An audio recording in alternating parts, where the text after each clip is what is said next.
Bisakah Anda membayangkan sebuah wilayah di mana ratusan gunung menghilang, lalu digantikan oleh hamparan dataran luas yang dipersiapkan untuk membangun sebuah kota baru? Kedengarannya seperti adegan dalam film fiksi ilmiah. Namun, inilah yang benar-benar terjadi di Lanzhou, Provinsi Gansu, Tiongkok. Melalui investasi senilai sekitar 2,2 miliar pound sterling, Tiongkok meluncurkan salah satu proyek modifikasi bentang alam terbesar dalam sejarah teknik modern. Proyek ini memunculkan pertanyaan yang sangat mendasar, sejauh mana manusia dapat mengubah permukaan bumi demi memenuhi kebutuhan pembangunan? Apakah menghilangkan ratusan gunung merupakan pencapaian luar biasa dalam dunia rekayasa atau justru sebuah pertaruhan besar terhadap keseimbangan geologi dan lingkungan? Proyek yang dikenal sebagai Lanzhou New Area ini bukan sekadar pembangunan kawasan perkotaan baru. Tujuannya jauh lebih ambisius, yaitu menciptakan sekitar 25.000 hektar lahan datar dari kawasan yang sebelumnya didominasi pegunungan curam dan lembah yang sulit diakses.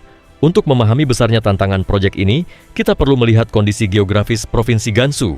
Wilayah tersebut didominasi oleh pegunungan Los yang menjulang hingga ratusan meter. Tanahnya terkenal rapuh, rawan longsor, dan memiliki ketersediaan air yang sangat terbatas. Kondisi seperti ini membuat setiap tahap pembangunan menjadi perjuangan melawan karakter alam yang ekstrem. Berbeda dengan pendekatan yang pernah diterapkan di Chongqing, yaitu menyesuaikan pembangunan dengan bentuk pegunungan yang sudah ada. Para perencana di Lanzhou memilih strategi yang jauh lebih radikal. Mereka memutuskan untuk meratakan bentang alam secara menyeluruh. Pendekatan ini memang jauh lebih mahal dan kompleks, tetapi diyakini mampu menghasilkan dataran geologis yang benar-benar rata dan lebih fleksibel untuk pembangunan jangka panjang. Pertanyaannya kemudian adalah, bagaimana mungkin gunung-gunung setinggi ratusan meter dapat dipindahkan? Jawabannya terletak pada metode rekayasa yang dikenal sebagai cut and fill atau pemotongan dan penimbunan. Dalam operasi berskala miliaran meter kubik ini, setiap bagian tanah yang dipotong dari puncak gunung telah memiliki lokasi tujuan yang telah dihitung secara presisi untuk mengisi lembah-lembah di sekitarnya. Dengan sistem tersebut, hampir tidak ada material yang terbuang. Tanah hasil pemotongan tidak perlu diangkut ke lokasi lain, melainkan langsung dimanfaatkan kembali untuk membentuk topografi baru. Ribuan truk bekerja mengikuti rute yang telah dioptimalkan secara matematis, bukan hanya untuk menghemat bahan bakar, tetapi juga agar proyek raksasa seluas 25.000 hektar ini dapat berjalan sesuai jadwal. Namun, ketika lembah mulai ditimbun, tantangan baru muncul dari karakteristik tanah los itu sendiri. Tanah los memiliki sifat yang sangat unik sekaligus berbahaya. Dalam kondisi kering, tanah ini tampak keras dan stabil karena memiliki struktur berpori dengan saluran kapiler vertikal. Akan tetapi, ketika terkena air, struktur tersebut dapat runtuh secara tiba-tiba menyebabkan penurunan tanah yang signifikan. Artinya, sekadar menimbun lembah dengan tanah tidak akan pernah cukup untuk menciptakan fondasi kota yang aman. Hujan deras atau kebocoran pipa di masa depan dapat memicu deformasi tanah dan mengancam stabilitas seluruh bangunan. Karena itu, para insinyur melakukan rekayasa ulang terhadap material tersebut. Tanah los digali, dihancurkan, kemudian dipadatkan kembali secara bertahap. Tujuannya adalah menghilangkan seluruh rongga kapiler sehingga material yang semula rapuh berubah menjadi fondasi yang jauh lebih padat dan memiliki kekuatan tekan yang jauh lebih tinggi dibandingkan kondisi alaminya. Dengan kata lain, proyek ini bukan sekadar memindahkan gunung. Ini merupakan proses membongkar struktur geologi alami lalu menyusunnya kembali sesuai kebutuhan manusia. Namun, menciptakan dataran yang rata hanyalah awal dari tantangan yang sebenarnya. Mengisi lembah sedalam ratusan meter menimbulkan risiko lain yang jauh lebih kompleks, yaitu penurunan diferensial.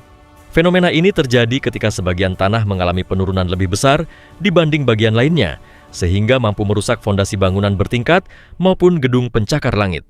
Karena itu, setiap tahapan perawatan fondasi di Lanzhou dilakukan dengan standar yang sangat ketat. Kesalahan sekecil apapun dalam proses pemadatan berpotensi memicu kegagalan struktur bertahun-tahun setelah pembangunan selesai. Alih-alih menggunakan metode pemadatan dinamis dengan menjatuhkan beban berat dari ketinggian, proyek ini lebih mengandalkan teknik pemadatan berlapis. Tanah disebarkan dalam lapisan setebal sekitar 30 hingga 50 cm. Pada setiap lapisan, kadar kelembapan terlebih dahulu diatur agar berada pada kondisi optimal sebelum dipadatkan menggunakan ship's foot roller atau roll kaki domba. Roda alat berat ini dipenuhi tonjolan baja yang bukan hanya menekan tanah ke bawah, tetapi juga mengaduk material sehingga kantong-kantong udara dapat dihilangkan secara menyeluruh. Dengan cara tersebut, setiap lapisan mampu mencapai tingkat kepadatan yang sangat tinggi. Meski demikian, ancaman terbesar tetap berasal dari perbedaan kekakuan tanah. Beberapa bangunan direncanakan berdiri tepat di batas antara batuan dasar pegunungan yang sangat keras dengan tanah timbunan yang baru dibentuk. Kondisi ini dapat dianalogikan seperti seseorang berdiri dengan satu kaki di atas batu dan kaki lainnya di atas kasur. Ketidakseimbangan tersebut dapat menghasilkan tekanan yang berbeda dan berpotensi merusak struktur bangunan.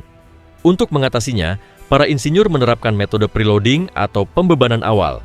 Gundukan tanah dalam jumlah besar ditempatkan sementara di atas area yang rentan sehingga tanah mengalami penurunan terlebih dahulu sebelum pembangunan dimulai.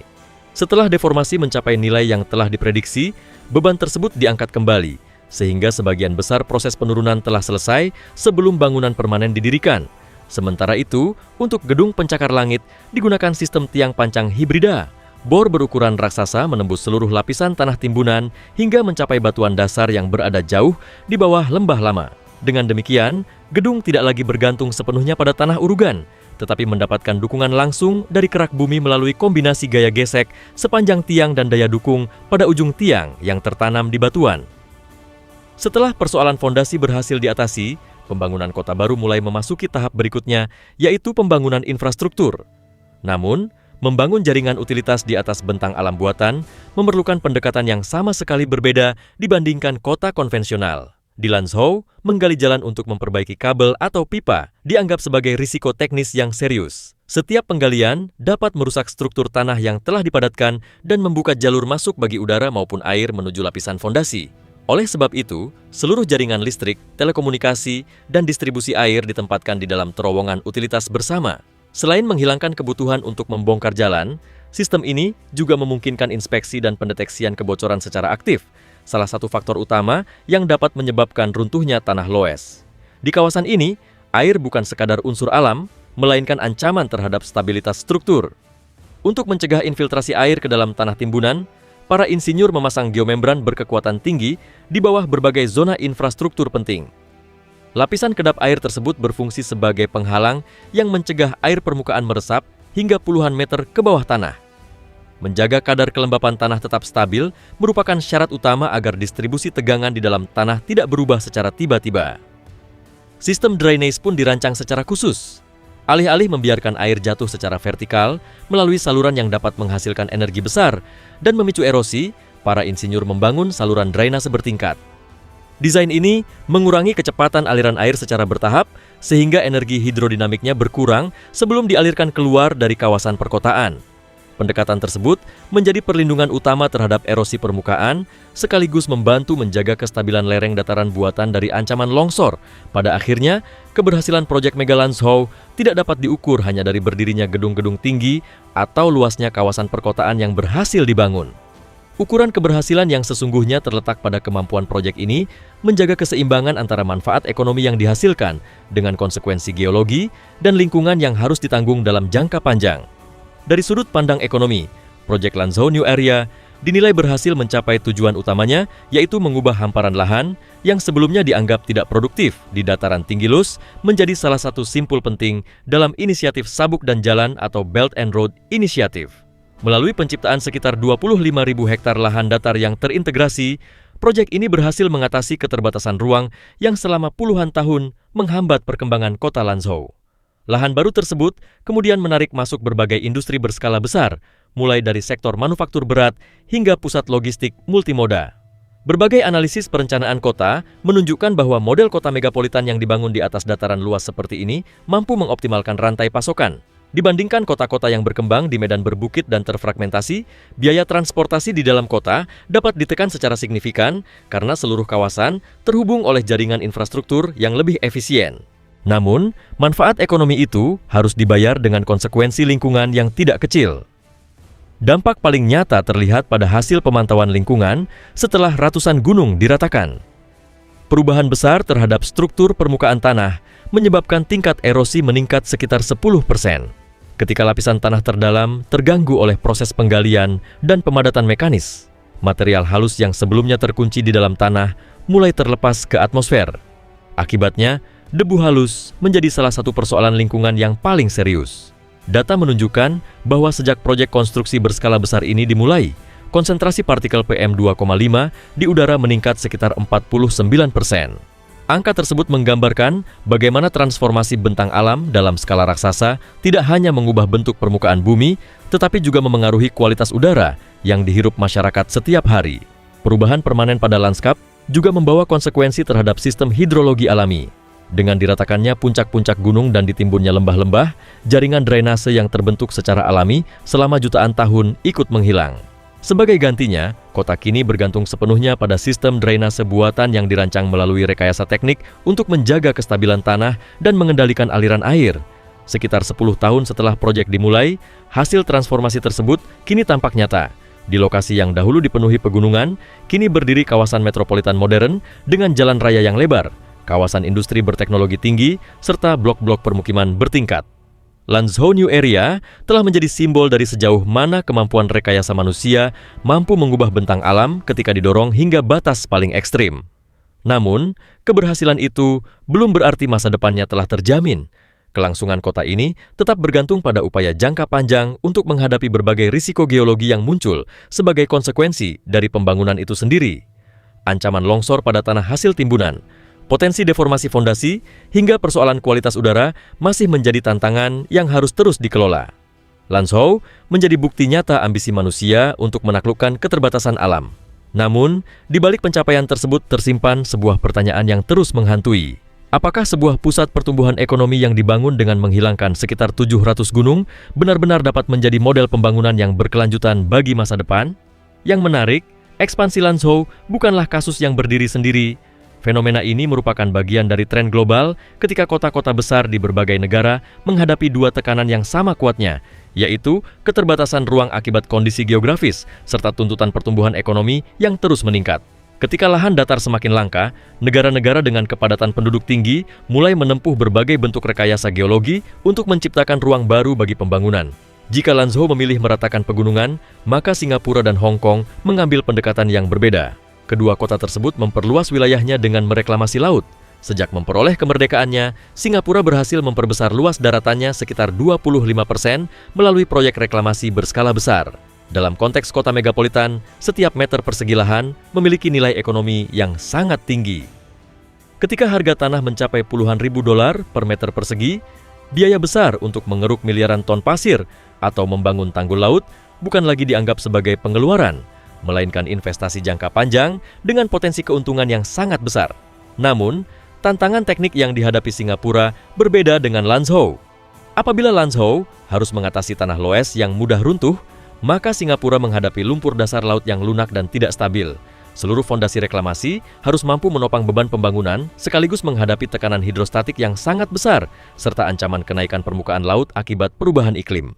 Sementara itu, salah satu contoh paling menarik dalam menggabungkan konsep yang diterapkan di Lanzhou dan Singapura dapat ditemukan di Kobe, Jepang. Melalui proyek pengembangan pegunungan Roko, para insinyur Jepang menerapkan strategi yang mampu menyelesaikan dua persoalan sekaligus. Mereka meratakan sebagian kawasan pegunungan yang selama ini membatasi pertumbuhan kota untuk menyediakan ruang bagi kawasan permukiman baru.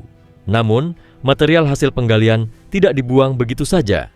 Jutaan ton tanah dan batuan tersebut diangkut ke laut dan dimanfaatkan untuk membangun pulau-pulau buatan, termasuk Port Island.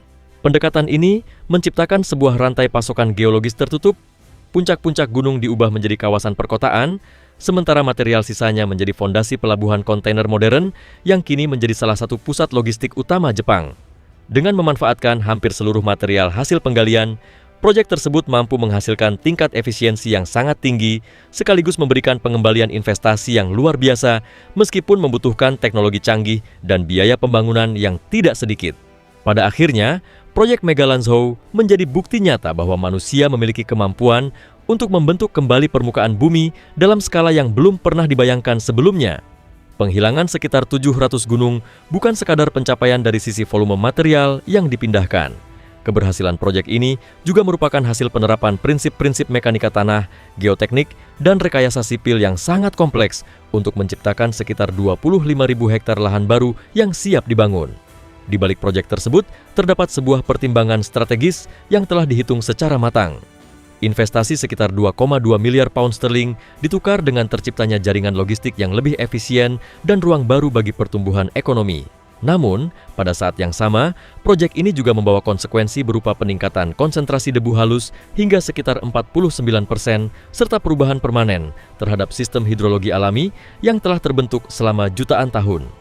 Lanzhou memperlihatkan bahwa ketika bentang alam dianggap menjadi penghalang bagi pembangunan, rekayasa infrastruktur mampu mendefinisikan ulang batas-batas dunia alami.